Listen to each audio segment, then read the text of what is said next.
அனைவருக்கும் வணக்கம். இன்றைக்கி ஃபாரஸ்ட் நைட்டிங்கேல் என்கிற ஒரு சகோதரிக்கு பிறந்தநாள் சொல்லிவிட்டு நேற்றே ஃபோன் பண்ணி அக்கா குழந்தைகளுக்கெல்லாம் சாப்பாடு போட்டுருங்கக்கா சிக்கன் வாங்கி அப்படின்னு சொன்னாங்க. இனிய பிறந்தநாள் வாழ்த்துக்கள் தங்கமே. நீ நினைச்ச எல்லாமே நடக்கணும் அப்படின்னு இந்த பைரவர் சார்பாக நான் உனக்கு இனிய பிறந்தநாள் வாழ்த்துக்கள் சொல்கிறேன். என்றும் நிறைய மனிதர்களாக வாழ என்னுடைய வாழ்த்துக்கள் தங்கமே. நிறைய நல்லுள்ளங்கள் ஃபோன் பண்ணி நிறைய பேசுனீங்க, நிறைய அட்வைஸ் பண்ணிங்க, நிறைய சொன்னீங்க. ரொம்ப சந்தோஷமாக இருக்குது, ரொம்ப ஹாப்பியாக இருக்குது. அடுத்த வீடியோவில் நான் அதை பற்றி உங்களுக்கு நான் சொல்கிறேன்.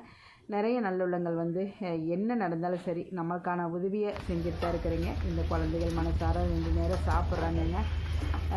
அவங்கவுங்க சாப்பிட்டு அவங்கவுங்க இடத்துல படுத்து நிம்மதியாக தூங்குறாங்க. அதாவது ரோட்டில் கஷ்டப்படுற குழந்தைகள் தான் இதெல்லாம். நம்ம எடுத்துகிட்டு வர்றது ரோட்டில் இருந்தால் எடுத்துகிட்டு வர்றோம். 2 நேரம் சாப்பிட்டு நிம்மதியாக இருக்கிற வரைக்கும் சந்தோஷமாக அந்த குழந்தைங்க இருக்கிறாங்க. உதவி செய்கிற அனைத்து நல்லுள்ளங்களுக்கும் நன்றி.